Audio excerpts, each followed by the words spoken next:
Karim Ganamé, je suis docteur en cybersécurité.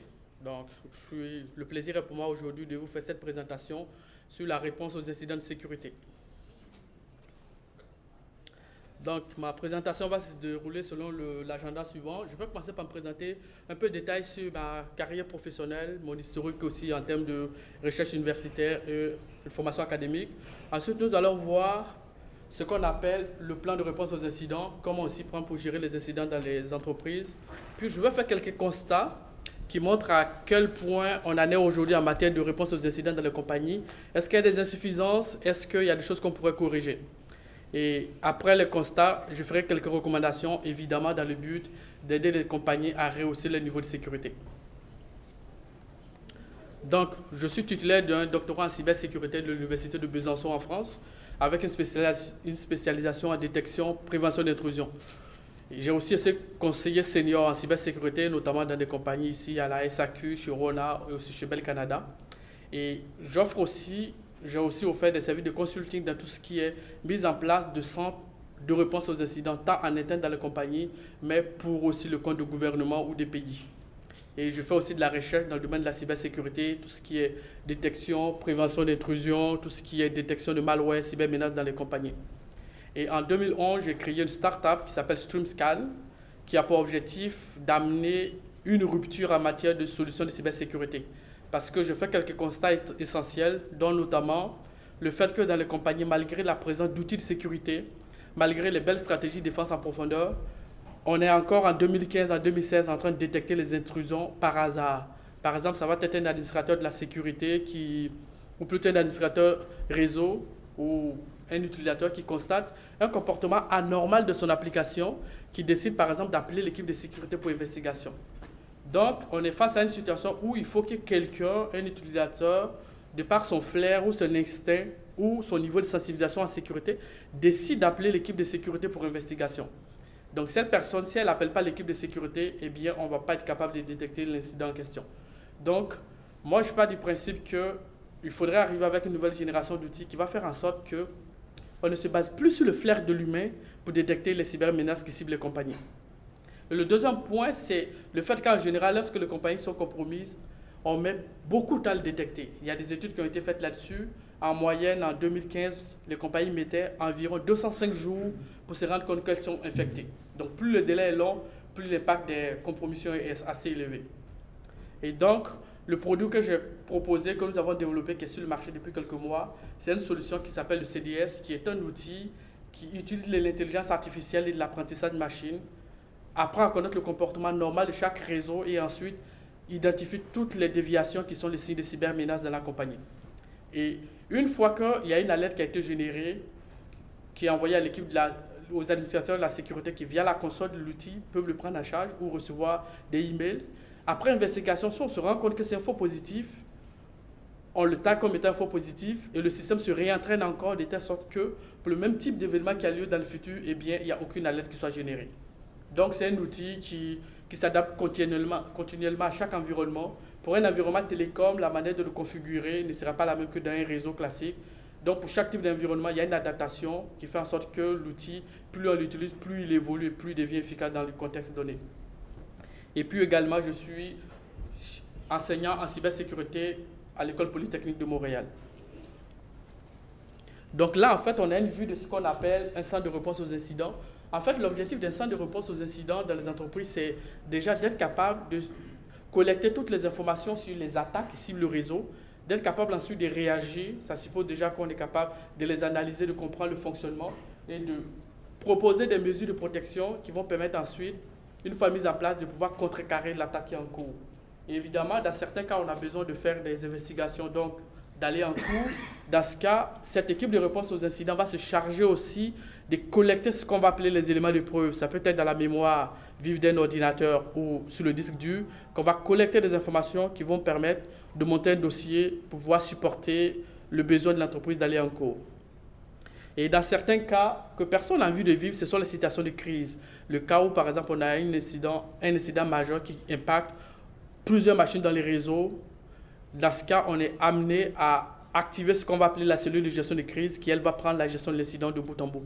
Évidemment, dans ce contexte, en général, cette cellule de crise n'est pas forcément une entité qui fait partie de l'équipe de réponse aux incidents, mais elle va le solliciter pour lui apporter son appui dans le cadre de la résolution de ces incidents. Et puis, évidemment, le but global de l'équipe de réponse aux incidents, c'est de faire en sorte que, de manière continuelle, l'entreprise mette en place des outils ou des moyens qui lui permettent de rehausser son niveau de sécurité. Donc là, c'est une vue, on s'attend à ce que dans un centre de réponse aux incidents, on ait cette vue des administrateurs de la sécurité qui, à partir de certaines consoles, observent, suivent ce qui se passe comme activité de sécurité dans les réseaux afin de pouvoir réagir. Mais évidemment, aujourd'hui, on a la possibilité, par exemple, d'envoyer des alertes par téléphone intelligent où les administrateurs de la sécurité, plutôt que d'être devant le console, peuvent, à partir de leur téléphone intelligent, à partir de tablette, prendre en charge les événements qui se passent et réagir ensuite. Donc, pour qu'une compagnie soit capable de gérer les incidents de sécurité, il faut qu'elle ait un plan. Le plan de réponse aux incidents consiste grosso modo, la première étape, c'est ce qu'on va appeler la structure organisationnelle. Ça va être qui va s'occuper de répondre de manière pratique aux incidents de sécurité qui vont cibler la compagnie. Est-ce qu'on va avoir une équipe qui est dédiée avec une dizaine de ressources, dépendant toujours de la taille de la compagnie, ou est-ce qu'on va avoir une équipe de base avec 2 ou 3 personnes et en cas de besoin, on va solliciter par exemple dans l'équipe des administrateurs de système, l'équipe des administrateurs réseau ou des DBA, quelqu'un qui va se rajouter à l'équipe pour permettre de répondre au cas. Tout dépend toujours du contexte de l'entreprise et de ses besoins.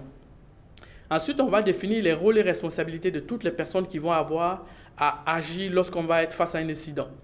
C'est le lieu d'ailleurs de signaler le fait que par expérience, en général, lorsqu'on met en place les équipes de réponse aux incidents, certaines personnes dans les compagnies ont l'impression que ça fait cool de faire partie d'une équipe de réponse aux incidents. Donc, tout le monde veut faire partie de la cellule de gestion de crise. Mais le jour qu'il y a un incident, c'est là qu'on constate que plusieurs personnes essaient de se retirer parce qu'on réalise qu'effectivement, la réponse à un incident peut être d'un côté ou de l'autre. Soit la réponse est faite de manière efficace et à la fin, on récolte les lauriers, ou elle est faite de manière chaotique, par exemple dans le cadre d'une nouvelle génération de malware, et à la fin, ceux qui font partie de l'équipe de réponse aux incidents, ou plutôt de la cellule de crise, peuvent se retrouver dans une situation qui est assez délicate. Donc, il est important de faire de la formation, de s'assurer qu'on a tous les outils nécessaires pour faire partie de cette équipe avant de s'impliquer. Et une fois qu'on connaît les rôles et responsabilités de chaque entité, on va définir le processus de réponse aux incidents, qui lui va définir clairement quelles sont les différentes activités à réaliser pour répondre aux incidents. Est-ce que, par exemple, ça va être la première étape au niveau signalement? Est-ce qu'on va le faire via le site web? Lorsque l'incident est signalé, qui va le prendre en charge? Quel type d'investigation va être faite?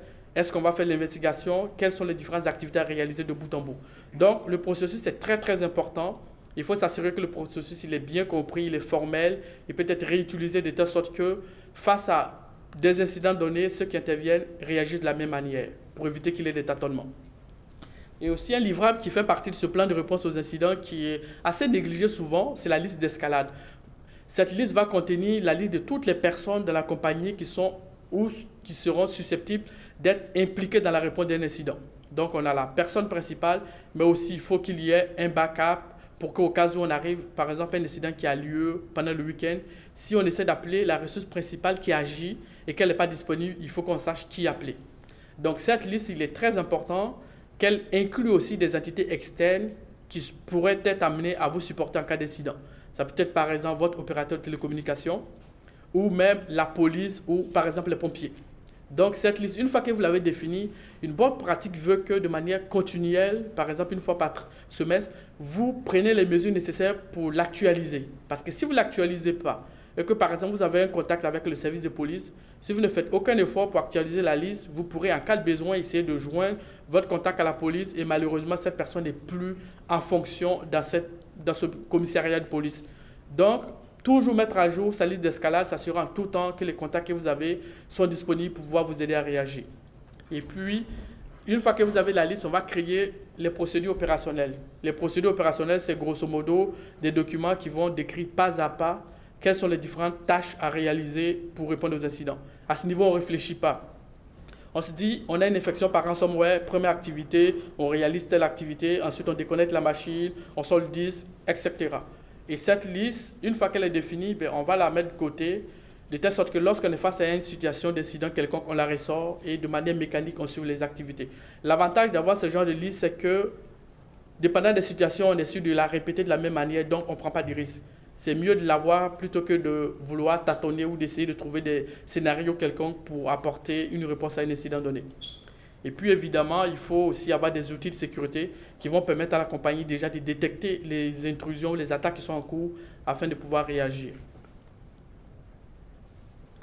Donc, la première phase de la définition d'un plan de réponse aux incidents, c'est la phase de préparation où en général, on va définir la portée. Est-ce que dans le cas par exemple d'une compagnie qui est une multinationale qui a plusieurs sites, est-ce que la portée de la réponse aux incidents va être le site principal ou est-ce qu'on va couvrir aussi diverses entités? Ça, il faut le définir. Ensuite, on identifie quels sont les types d'incidents pour lesquels on aimerait être capable de réagir. Est-ce qu'on veut juste traiter les attaques par déni de service ou est-ce qu'on veut en faire aussi pour tout ce qui est ransomware, tout ce qui est violation de la politique de sécurité? Une fois qu'on a défini ces différents types d'incidents pour lesquels on aimerait réagir, on va ensuite les classifier. Par exemple, une infection par ransomware qui concerne une machine, somme toute utilisée par un utilisateur de la compagnie, pourrait être considérée comme étant un incident de niveau de sévérité faible. Par contre, la base de données de la compagnie qui contient les données transactionnelles peut, pour le même scénario, avoir un niveau de priorité qui est considéré comme étant très élevé. Et ensuite, on met en place la structure, l'équipe, on s'assure de former les ressources de telle sorte qu'ils soient capables de réagir efficacement lorsqu'on a un incident qui a lieu. Et puis évidemment, une fois qu'on a formé les ressources, il faut faire de la simulation, il faut faire de la pratique, préparer les équipes de telle sorte que lorsqu'ils sont face à un incident, ils puissent réagir très très efficacement. Au niveau, après la première phase, on se prépare, on passe directement à la phase opérationnelle. Donc, les incidents peuvent être signalés en général de plusieurs manières. Souvent, on a l'équipe IT qui, par exemple, dans le cadre de ses activités, constate que certaines machines, certains serveurs ont un comportement qui n'est pas tout à fait normal, qui appelle l'équipe de sécurité. Mais ça pourrait aussi être l'équipe de sécurité qui, via des outils, par exemple un système de détection d'intrusion, reçoit des alertes, qui analyse et ensuite constate qu'on est face à une situation qui pourrait être considérée comme étant un incident. Souvent, ça pourrait être aussi un client ou même un utilisateur de votre site web transactionnel qui se connaît sur votre site web, mais qui constate certaines images, par exemple, qui sont contraires aux bonnes mœurs, qui vous appellent, qui vous signalent qu'il y a quelque chose d'anormal sur votre site web. Ou souvent, ça peut être des fournisseurs ou même des partenaires qui vous appellent. Donc, une fois que vous recevez l'ensemble de ces informations, on va passer à la phase de déclaration. Grosso modo, la phase de déclaration, c'est l'équipe de sécurité qui reçoit les événements, qui les analyse pour voir est-ce qu'on pourrait penser qu'on est face à un incident réel. Donc, on évalue l'événement. Ensuite, on la classifie si évidemment c'est un événement qui peut être considéré comme étant une intrusion ou une attaque. Dans certains cas, c'est juste un faux positif. Ça pourrait être un utilisateur qui constate que l'un de ses collègues est sur un site web qui n'est pas tout à fait conforme aux bonnes mœurs. Ça, c'est souvent des cas de violation de la politique de sécurité ou du code éthique qu'il signale. Et on pourrait se rendre compte que l'utilisateur en question, dans le cadre de ses activités, a le droit d'accéder à ce genre de site pour faire des investigations. Donc, pour ce cas classique, c'est un faux positif. Ça pourrait être un utilisateur qui constate, par exemple, que son ordinateur redémarre de manière normale, qui signale un événement de sécurité, mais on se rend compte que c'est le disque dur qui est défaillant. Donc, c'est un faux positif dans ce cas. Une fois qu'après analyse, l'équipe de sécurité pense qu'effectivement, on est face à un incident, on va ensuite procéder à ce qu'on va appeler le triage. Grosso modo, l'idée, c'est de dire, est-ce qu'on pense que l'incident en question a un niveau de sévérité qui est faible, moyen ou élevé? Dans le cas où c'est un incident de sévérité faible ou moyen, on va collecter des informations complémentaires dans certains cas. Il pourrait arriver que l'utilisateur signale un incident, mais l'information qui nous a été fournie n'est pas suffisante pour être capable de conclure. Donc, dans ce cas, on relance l'utilisateur, ou même sur certaines machines, on va collecter des informations pour pousser l'analyse afin de confirmer réellement qu'effectivement, on a un incident. Et une fois que cela est fait, on va évaluer l'impact réel. Quand on a l'impact, on va ensuite définir les mesures de confinement.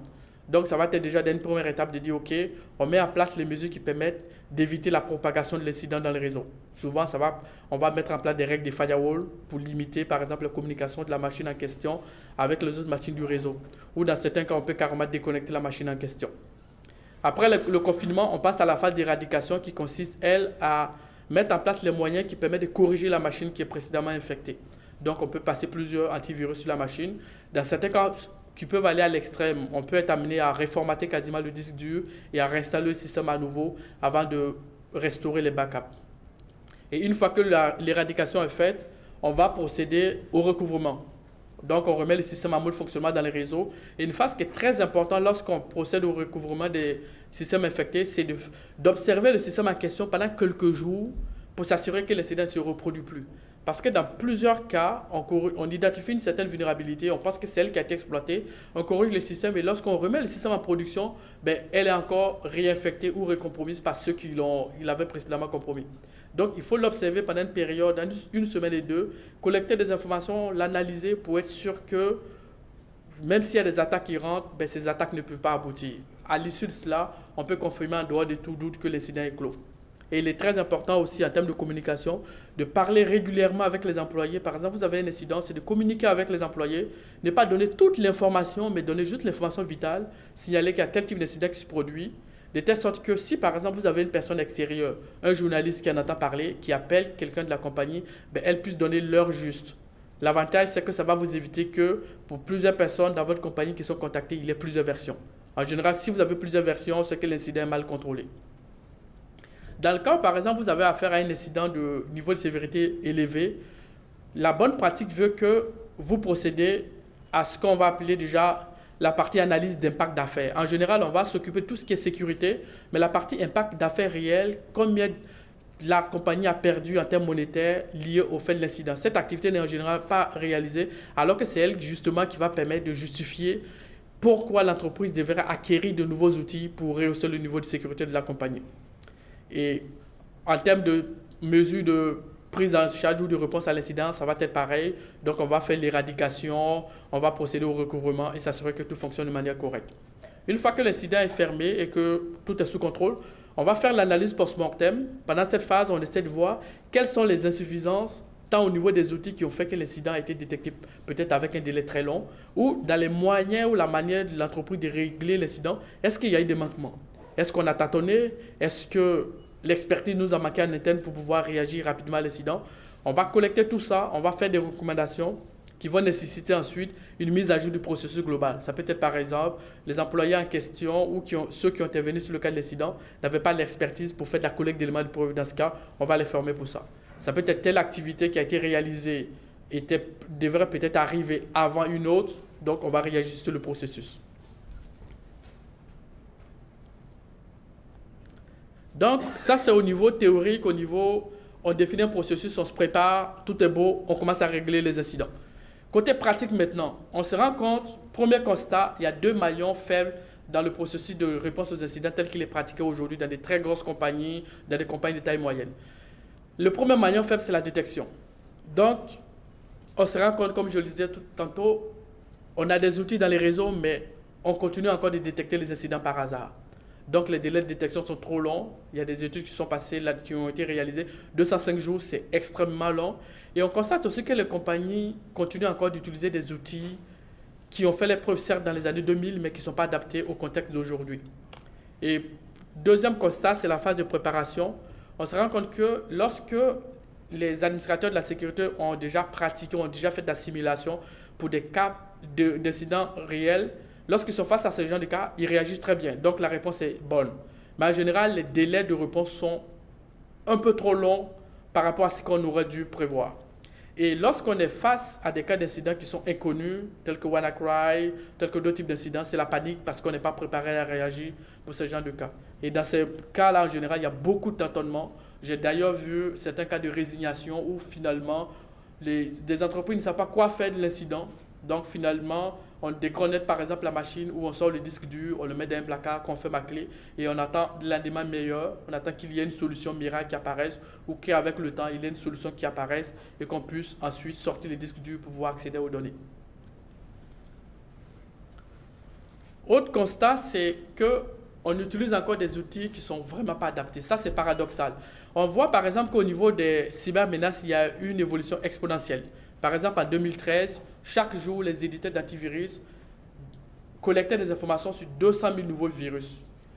En 2016, on est passé à 1,8 million de virus qui sont collectés par jour par les éditeurs d'antivirus. Et en 2017, on s'attend à ce que par jour, il y ait au moins 3 millions de virus qui soient détectés. Donc, la majeure partie des outils de sécurité utilisés dans les compagnies aujourd'hui sont basés sur des signatures. Et dans cette approche, ça suppose que pour chaque cybermenace, il faut créer une signature, ce qui est irréaliste aujourd'hui. C'est un peu comme on est face à une situation qui est assez paradoxale où on a deux personnes qui, pour diverses raisons, essaient de se battre. Ou par exemple, vous essayez de protéger un building avec un couteau et vous êtes face à quelqu'un qui a un pistolet automatique. Donc, dans ce contexte, les entreprises ne sont pas capables aujourd'hui de pouvoir faire face au gros flot de données qui les ciblent. Et évidemment, la conséquence directe, c'est qu'il y a plusieurs types d'attaques qui arrivent à rentrer dans les compagnies. Il y a plusieurs compromissions qui arrivent à compromettre les serveurs ou les systèmes critiques des compagnies, alors qu'on aurait utilisé derrière des outils qui avaient la capacité d'apprendre le comportement normal du réseau et de pouvoir détecter les déviations. On aurait été capable de pouvoir les détecter. Et aussi, les équipes de réponse aux incidents de sécurité sont beaucoup, on va dire, un peu trop conservateurs. En général, on va se baser sur une liste de différents types d'incidents qui sont connus, qu'on a appris quelque part dans des documents qui sont de bonnes pratiques. On se prépare uniquement à faire face à ce genre de cas. Dans certains cas, on a des obligations de conformité qui disent que si vous avez en place une équipe de réponse aux incidents et que vous êtes capable de réagir, par exemple, au type d'incidents qui sont listés dans des guides de référence tels que le NIST, c'est acceptable. Alors qu'on va le voir tout à l'heure, ces types de guides en général sont des guides qui sont caducs, qui sont créés il y a plusieurs années, qui ne sont pas du tout mis à jour, de telle sorte que vous vous retrouvez en 2017 en train de vous préparer pour faire face à des incidents qui, certes, ont été d'actualité en 2012, mais qui ne peut-être pas du tout, qui peut-être ne vont même pas être actifs aujourd'hui. Et je parlais aussi des délais de détection qui sont quand même assez trop longs, alors que plus les délais de détection sont longs, plus il y a des chances que les impacts soient très élevés sur les compagnies. Au niveau de la gestion des vulnérabilités, c'est aussi une activité qui est très peu réalisée dans les règles de l'art par les compagnies. En général, pour gérer les vulnérabilités, on va s'abonner à des bulletins, par exemple des bulletins qui viennent de Microsoft, qui viennent de Cisco ou d'autres fournisseurs de produits. Dans le meilleur des mondes, dans certaines compagnies, pas toutes d'ailleurs, mais certaines vont aller au-delà de cela, vont réaliser des tests d'intrusion de manière périodique ou des scans de vulnérabilité. Donc les vulnérabilités qui vont être identifiées vont ensuite être corrigées. Par contre, très peu de compagnies font ce qu'on appelle l'intelligence sur les cybermenaces. Parce qu'en réalité, en plus de ce qui se fait, ce qui est dans les médias ou ce qu'on trouve sur Internet, il y a aussi le côté underground d'Internet qui fait en sorte que des vulnérabilités vont être signalées ou des exploits vont être rendus disponibles qui peuvent permettre de manière très simple, souvent c'est juste un petit logiciel à télécharger, vous rentrez l'adresse IP d'un réseau quelqu'un ou l'URL d'un site web, vous cliquez là-dessus et l'attaque se réalise. Donc, en général, dans les équipes de réponse aux incidents ou les équipes de sécurité, cet aspect n'est pas pris en compte. Juste pour le cas de WannaCry, on a le groupe Shadow Broker qui a publié un exploit en avril 2017. Avant la publication de l'exploit, il y a des travaux évidemment qui ont été faits avec Microsoft, de telle sorte qu'il y a un patch qui a été créé, qui a été rendu disponible, qui a été communiqué. Le patch est sorti en mars 2017. Et WannaCry, le 12 mai, est apparu, c'était la surprise générale, tout simplement parce que les compagnies n'étaient pas préparées à cela ou n'ont pas mis à jour le système. Et encore avec le cas de NotPetya, 27 juin 2017, on se retrouve encore dans la même situation. Ça se peut quelque part que malgré le fait qu'on ait eu WannaCry, malgré le fait qu'il a été fortement recommandé aux gens de mettre à jour le système, les mises à jour n'ont pas été faites dans toutes les compagnies. Et on constate aussi que certaines compagnies continuent encore d'utiliser pour diverses raisons des systèmes d'exploitation qui ne sont pas du tout supportés, qui ont des vulnérabilités qui sont d'ailleurs assez connues. Donc, la gestion des vulnérabilités de type 0D. Dans le jargon de la cybersécurité, on parle de 0D lorsque on est face à une menace ou un risque quelconque qui est inconnu jusqu'au jour où on vient de le découvrir. Donc, c'est une vulnérabilité qui vient juste d'apparaître. Donc, les délais de réponse à ce type d'incident ou de vulnérabilité souvent sont très très longs. En général, on va essayer de trouver quelle approche pourrait être utile. Dans plusieurs cas, on va essayer une première recette qui ne va pas fonctionner, puis une deuxième, puis une troisième. Au final, on tombe sur une recette qui marche, mais on a perdu du temps à tâtonner devant, alors que si on avait un processus formel, on était bien préparé, on aurait gagné beaucoup plus de temps. Et aussi, ce qu'il faut constater, c'est qu'avec l'évolution aujourd'hui, l'augmentation exponentielle du nombre de cybermenaces, il faut s'attendre à ce que les vulnérabilités de type 0D soient d'actualité de plus en plus. Donc, dans les mois à venir, dans les années à venir, on va faire face encore à d'innombrables vulnérabilités de type 0D. Il va falloir que l'approche ou la dynamique change et que plutôt que d'attendre d'être face à un cas donné avant de réagir, on se prépare en amont pour être capable de réagir plus efficacement. Tout à l'heure, je parlais du fait que les compagnies, en général, se basent sur des références, des bonnes pratiques pour se préparer pour la sécurité. Juste pour exemple, ici, il y a un document qui s'appelle le NIST 800-61, qui est considéré comme étant la Bible en matière de réponse aux incidents. C'est un document qui a été créé en 2008, la dernière mise à jour, c'était en 2012. Et dans presque toutes les compagnies, le guide de référence qu'on utilise pour mettre en place les processus de réponse aux incidents, c'est ce document-là. Donc, vous allez trouver dans le document du guide certains types de cybermenaces ou des risques qui ne sont pas du tout consignés, alors que c'est des risques qui sont d'actualité aujourd'hui. On a aussi ISO 27035 qui a été créé en 2011, dont la dernière mise à jour date de 2016. Donc, le problème qu'on a avec cette approche, c'est la liste des types de vulnérabilités ou d'incidents auxquels les entreprises se préparent pour faire face est souvent caduque, n'est pas mis à jour ou n'est tout simplement pas d'actualité. Maintenant, nous allons voir un peu le cas de deux malwares pour lesquels nous, à l'interne chez Streamscan, nous avons fait une analyse assez approfondie. Le premier, c'est WannaCry. WannaCry, juste pour le rappel, WannaCry est un malware qui a été actif le 12 mai 2017, qui a touché en une journée plus de 100 pays et plus de 200 000 ordinateurs infectés dans 150 pays au moins d'un délai de 3 jours. Donc, c'est une vulnérabilité qui a exploité, c'est plutôt un ransomware qui a exploité une vulnérabilité Microsoft, qui était connue d'ailleurs depuis mars 2017. Très peu de compagnies ont appliqué des patchs de sécurité, malheureusement, et la gestion de WannaCry a été très très chaotique. Donc, chez StreamScan, nous avons voulu comprendre quelles sont les différentes subtilités du malware, comment il se comporte, c'est quoi l'approche qui a été utilisée, évidemment dans le but de pouvoir proposer des mesures de rehaussement de la sécurité des entreprises. Donc, une fois que votre ordinateur est infecté par WannaCry, c'est ce qu'on voit à l'écran. En fait, nous avons mis en place deux scénarios. Le premier scénario de test a consisté à mettre un petit réseau dans lequel nous avons infecté une machine qui était connectée sur Internet. On s'est rendu compte dans ce premier scénario, avec une première version de WannaCry, qu'une fois que la machine est infectée, elle essaie d'établir une connexion à l'extérieur vers un autre domaine qui est autogénéré. Si l'ordinateur infecté reçoit la réponse de l'ordinateur infecté, il n'y a aucun chiffrement du disque dur qui est fait. Et dans le cas où l'ordinateur infecté a accès à Internet, le ransomware en question génère une liste aléatoire d'adresses IP publiques.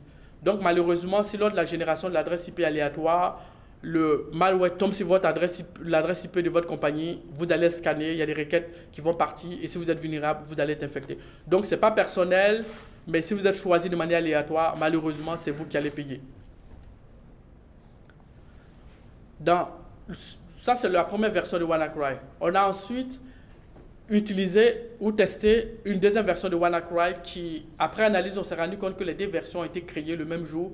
D'ailleurs, la deuxième version qui est apparue après celle qui a infecté plusieurs machines le 12 mai a été créée avant la première. Donc, il y a deux versions qui ont été créées, dont une qui a beaucoup plus d'impact et une autre qui a moins d'impact. Mais celle qui a été envoyée d'abord en ballon d'essai a été celle qui avait le plus d'impact. Donc, on s'est rendu compte qu'avec la deuxième version, que vous ayez un accès Internet ou pas, votre disque dur est quand même chiffré. Mais dans le cas où vous avez accès à Internet, la machine infectée en question essaie d'établir des connexions à l'extérieur, donc des requêtes Tor pour transmettre les clés de chiffrement. Là, déjà, on constate un changement de logique en matière de ransomware. Jusqu'en 2016, en général, les ransomware qu'on rencontrait, une fois que votre machine était infectée, établissait des connexions à l'extérieur sur un serveur de command et de contrôle qui retournait une clé qui était utilisée pour faire le chiffrement. Mais on voit maintenant la nouvelle tendance où la clé de chiffrement est générée de manière automatique sur la machine qui a été compromise. Et une fois qu'il y a un accès Internet, cette clé est envoyée à l'extérieur, à l'unité de commande et de contrôle, pour qu'évidemment vous puissiez payer la rançon. Et là aussi, on constate que la communication qui se met en place utilise des noms de domaine qui sont des noms de domaine qui pour le commun des mortels, ne sont pas normaux. Donc, c'est des noms de domaine qui sont très longs en général, avec des caractères qui se suivent, qui sortent du langage commun ou qui ne sont peut-être pas en français ou en anglais. En général, pour ce genre de cas, lorsque vous voyez une machine à l'intérieur de votre réseau qui communique avec ce genre de domaine, il y a de fortes chances qu'il y ait une compromission ou une infection quelconque dessus. Donc, en termes de détection, la question qu'on peut se poser de manière légitime, c'est est-ce qu'avec les outils de sécurité qui existaient sur le marché, est-ce que le 12 mai, on aurait pu détecter WannaCry? Avec les outils qui faisaient de la détection, qui font de la détection par signature, par exemple les antivirus, les systèmes de détection d'intrusion, les systèmes de gestion d'événements de sécurité, la réponse est non. Pour la simple raison que c'est un 0D, donc avec un 0D, à partir du moment où vous n'avez pas la signature, vous ne pouvez pas la détecter. Mais les outils qui étaient capables de faire de l'analyse comportementale, donc d'apprendre à connaître le comportement normal du réseau, pouvaient le détecter.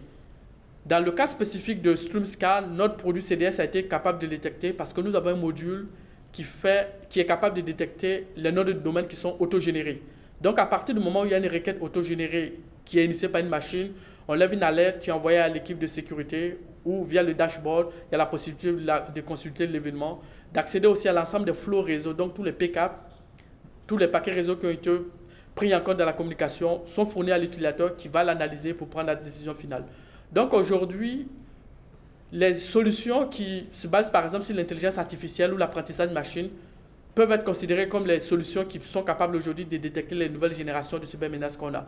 Parce qu'évidemment, le nombre de cybermenaces explose et avec le temps, l'efficacité réelle des antivirus aujourd'hui va être de plus en plus basse à tel point qu'on se pose déjà la question à savoir est-ce qu'on peut considérer aujourd'hui que les antivirus sont morts ou on peut encore les considérer comme étant des outils de sécurité qui sont encore valides dans les réseaux.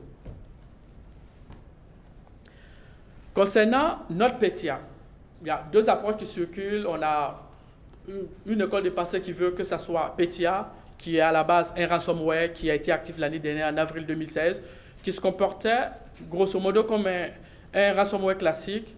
Il encryptait une machine et ensuite il y a une demande de rançon qui partait.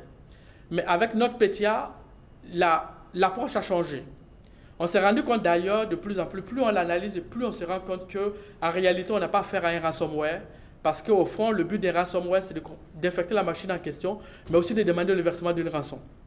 On l'a testé dans notre environnement, on s'est rendu compte qu'une fois que la machine a été infectée, vous ne pouvez même pas, même si vous avez la volonté de payer une rançon, vous ne pouvez même pas la payer. Parce qu'il y a une adresse de courriel qui est fournie à l'écran auquel on vous demande d'envoyer un courriel avec l'information d'une chaîne qui vous est transmise. Et c'est en fonction de ça que le processus va se mettre en place pour que vous puissiez payer la rançon. Mais cette adresse de courriel, cette boîte de courriel plutôt, a été fermée. Quand vous essayez d'envoyer un courriel, la boîte a été fermée. Donc, vous ne pouvez même pas les contacter pour essayer de payer la rançon. Et quand on regarde ce mode de fonctionnement, on se rend compte qu'en réalité, le but de ce malware, c'est pas vraiment de demander de la rançon, mais c'est de détruire de manière irréversible les machines qui sont compromises. C'est de là d'ailleurs qu'on commence à se poser des questions à savoir est-ce qu'on est face à une opération malicieuse qui a été initiée par un gouvernement ou par un groupe quelconque qui avait un objectif à plus large échelle. Il y a des analyses qui vont être faites là-dessus, mais pour le moment, on n'a pas tout à fait la certitude de qui est l'origine de ce malware. Une fois ici que lorsqu'on l'a testé dans notre infrastructure, on s'est rendu compte qu'une fois que la machine en question est infectée, il y a une tâche qui est créée qui fait en sorte qu'une heure après l'infection de votre machine, elle s'éteint. Et une fois qu'elle s'éteint, au démarrage, c'est là que vous voyez apparaître la fenêtre. Donc, le malware NotPetya exploite la même vulnérabilité que WannaCry. Ça semble paradoxal parce qu'avec WannaCry, il y a eu beaucoup de communication qui a été faite. Toutes les entreprises qui avaient des systèmes qui n'étaient pas à jour étaient censées corriger les systèmes. Et la même vulnérabilité est utilisée plus de mois plus tard pour compromettre des machines à cette échelle. Et on s'est rendu compte aussi que, contrairement à WannaCry qui avait pour objectif d'infecter une machine dans les réseaux, puis de se propager à l'extérieur, donc essayer d'attaquer des adresses IP publiques pour se propager dans d'autres pays, dans d'autres entreprises. Le but de NotPetya est de compromettre une machine dans les réseaux, mais uniquement de se propager à l'interne dans la compagnie. Donc, une fois que la machine est compromise, il y a des requêtes de type ARP qui sont envoyées. Donc, des requêtes qui scannent le réseau local pour voir est-ce qu'il y a des machines qui sont déjà en ligne.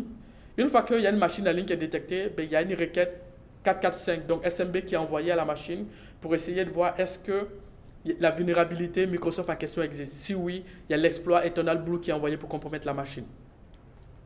Donc, on voit apparaître deux types de ransomware, dont le premier a pour but, évidemment, de se propager à l'extérieur, mais un autre dont le but est de compromettre le réseau local et de faire le maximum de victimes possibles dans la compagnie.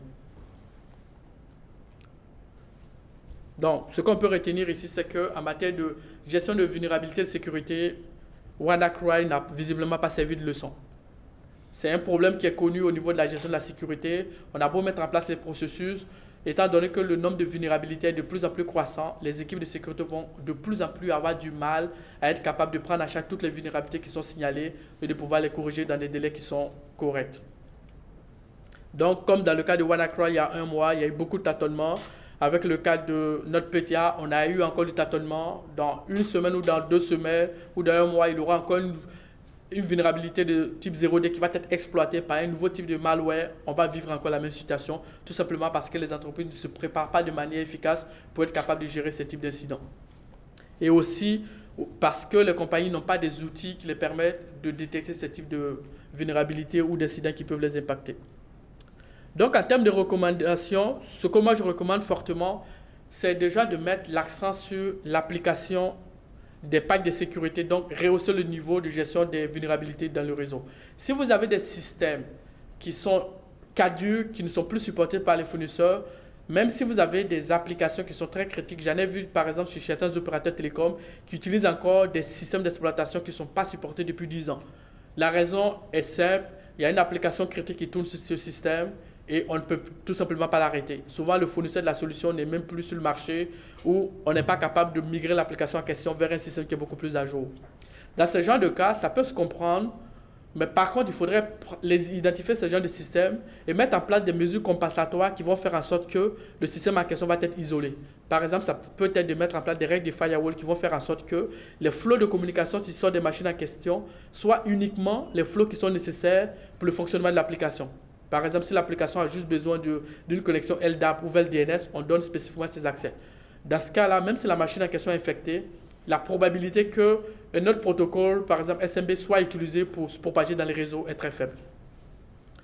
Aussi, dans le cas de la gestion de vulnérabilité, je recommande fortement de faire aussi de l'intelligence sur les cybermenaces.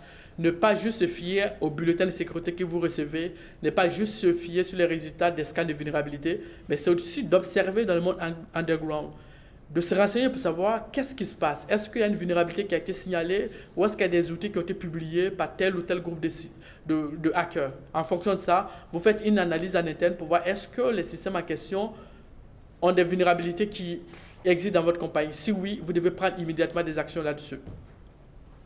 Donc ici, il faut rester très vigilant, il faut rester alerte, écouter le marché, s'assurer en tout temps qu'il y a une vulnérabilité, s'il y a une vulnérabilité majeure qui est signalée, qu'on a les moyens nécessaires pour pouvoir les prendre en charge. L'autre recommandation, c'est de connaître ces risques. Dans plusieurs compagnies aujourd'hui, lorsqu'on veut identifier les risques de sécurité, on va sortir des listes qui viennent de bonnes pratiques. Ça peut être par exemple des documents tels que MEARI, mais souvent c'est le NIST, où on sort une longue liste de risques de sécurité qui existent. Et finalement, on prend un stylo, on se dit celui-là a du sens, celui-là a du sens, celui-là n'a pas de sens. Et ensuite, on se retrouve avec une liste qui peut-être était valide il y a peut-être 10 ans ou 15 ans, mais qui n'est pas forcément d'actualité aujourd'hui, parce qu'en général, ces genres de guides, ils ont été créés depuis très longtemps et ne sont pas forcément mis à jour. Donc, ce que moi je recommande, c'est de manière dynamique de mettre en place des outils dans le réseau de l'entreprise. Ça pourrait être des systèmes de détection d'intrusion, des systèmes de détection de brèches de sécurité ou tout autre outil qui vous permet de manière récurrente de pouvoir avoir un portrait à jour des types d'incidents qui vous ciblent de manière pratique. Donc, si vous avez déjà la liste, le top 10 ou le top 15 des types de vulnérabilités qui peuvent vous cibler, c'est déjà pas mal pour commencer. Et aussi, il faut que vous connaissiez la sécurité de votre infrastructure. Déjà, savoir quels sont, tout à l'heure j'en parlais, les types d'incidents qui vous ciblent, mais c'est aussi de savoir pendant quel moment, quelle période de la journée, par exemple, vous êtes ciblé par les attaques. Dans beaucoup de compagnies, on a une bonne pratique où, si vous n'êtes pas capable de gérer les incidents 24 heures sur 24, ben on va mettre en place une équipe qui va être active juste pendant les heures ouvrables. Mais la réalité, lorsque vous utilisez certains outils, vous constatez que la majeure partie des attaques arrivent pendant la nuit, pendant les heures non ouvrables. Donc, vous avez une équipe qui est réactive pendant les périodes où vous n'avez aucune attaque, et pendant les périodes où vous êtes le plus ciblé par les attaques, malheureusement, vous avez personne qui surveille la sécurité de votre réseau. Donc, dans ce genre de cas, lorsqu'il y a une compromission, vous allez mettre plusieurs heures avant de vous en rendre compte et évidemment, l'impact va être très élevé. Donc, avoir un outil qui va vous donner un portrait réel de qu'est-ce que vous avez comme type d'attaque ou d'incident qui vous cible, mais aussi pendant quelle période vous pourrez réagir, c'est très important pour rehausser le niveau de sécurité de votre infrastructure. Et un autre point qui pourrait être intéressant aussi, c'est de connaître, par exemple, quels sont les tops 10 ou le top 20 des machines dans votre réseau qui ont souvent le plus d'attrait pour les personnes malicieuses. Souvent, on déploie des applications, on a l'impression par exemple que l'application la plus critique ou la plus importante pour la compagnie, c'est une base de données transactionnelle qui contient des données de cartes de crédit, alors qu'en réalité, votre serveur qui est le plus ciblé par les cybercriminels, c'est peut-être votre serveur DNS, pour la simple raison que le fait de pouvoir compromettre ce serveur va permettre à ces personnes-là de faire des redirections qui vont permettre par exemple de propager une attaque de plus grande ampleur dans votre infrastructure. Évidemment, voudrait mettre aussi l'emphase sur la détection très rapide des différents types de cybermenaces qui peuvent vous cibler. L'idée ici, c'est de mettre en place des outils ou mettre en place des processus qui vont vous permettre de détecter très rapidement les incidents qui peuvent vous cibler. La moyenne de 205 jours est extrêmement longue, donc aller vers des délais de détection qui vont dans, on va dire, un jour maximum, c'est tout à fait raisonnable aujourd'hui. Et aussi, de moins en moins, les compagnies devraient considérer les outils de type signature. Donc, se rendre compte que la donne a changé.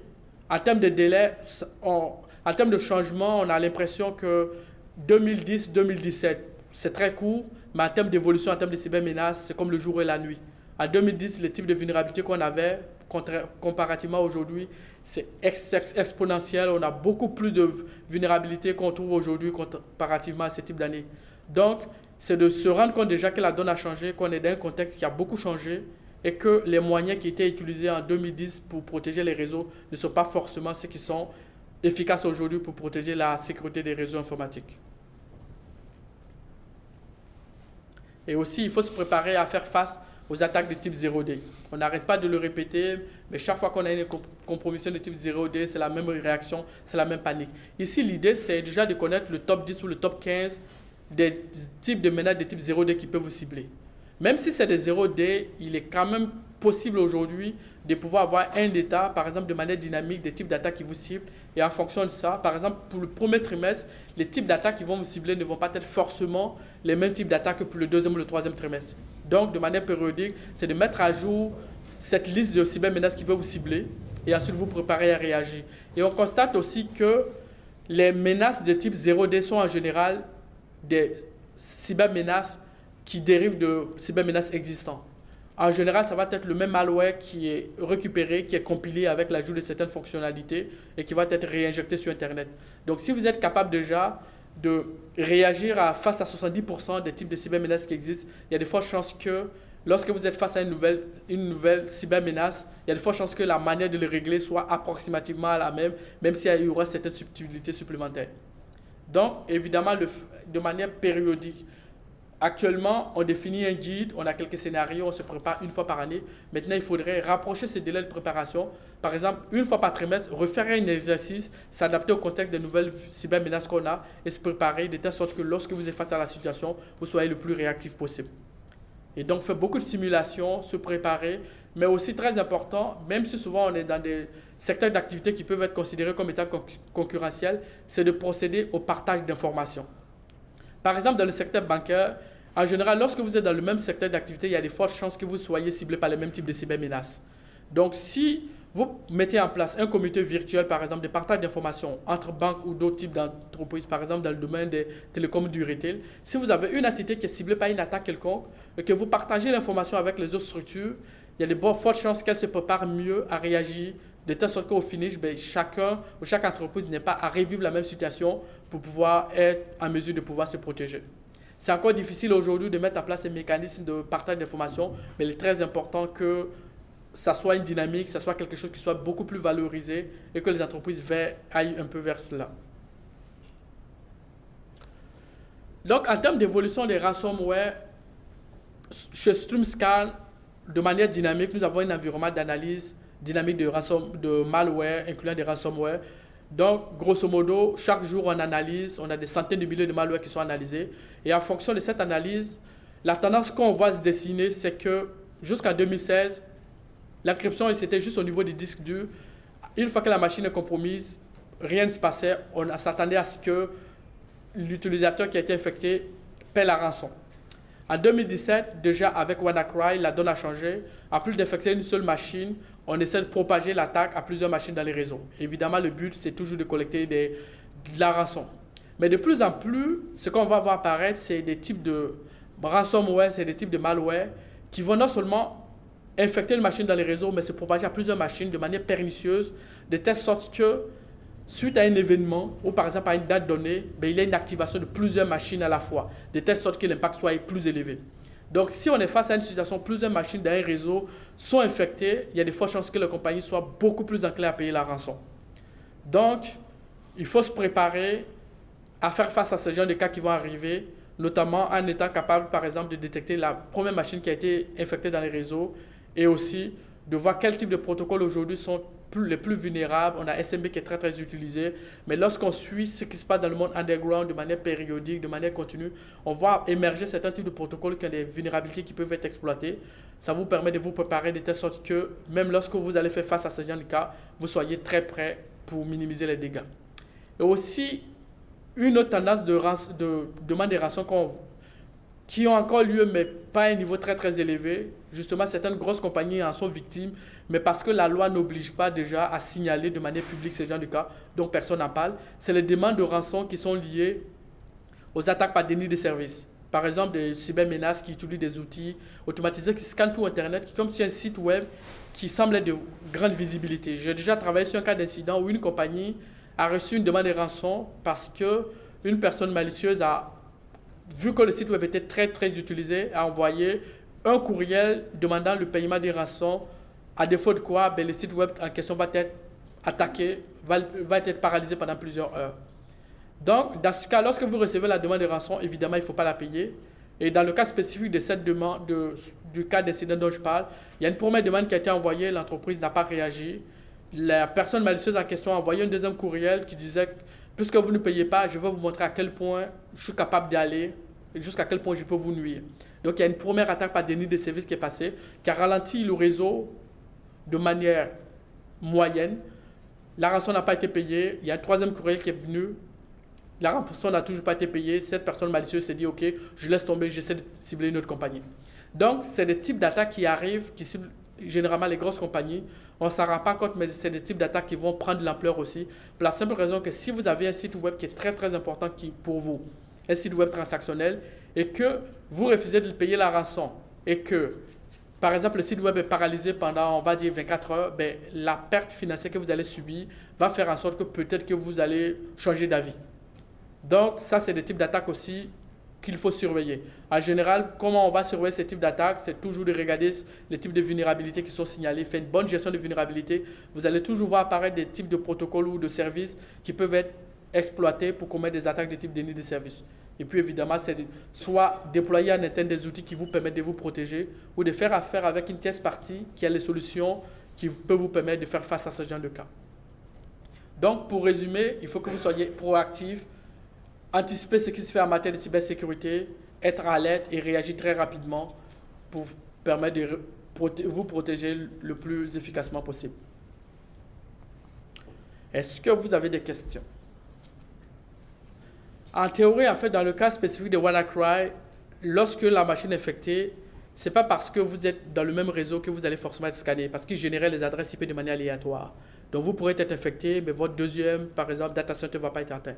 Mais dans la bonne pratique, en général, lorsque l'attaque cible le premier réseau, il faudrait que vous évitez qu'il y ait la propagation de l'attaque au deuxième. Donc, dans ce cas, il faut qu'en amont, vous soyez préparé de telle sorte que dans ce genre de scénario qui arrive, vous avez déjà une recette qui soit prête. Va être, par exemple, dans ce cas spécifique de dire, on a une attaque sur un premier réseau qui est compromis, on met en place des règles pour éviter qu'il y ait la propagation dans le deuxième. Mais pour ça, évidemment, il faut que vous soyez préparé en avance pour ne pas que vous soyez dans une situation où vous tâtonnez parce qu'il faut décider si oui ou non on doit bloquer l'accès au deuxième data center ou pas.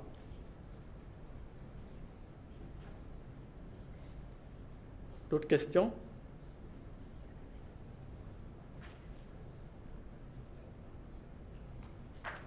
S'il n'y a pas de questions, merci pour votre présence à la présentation.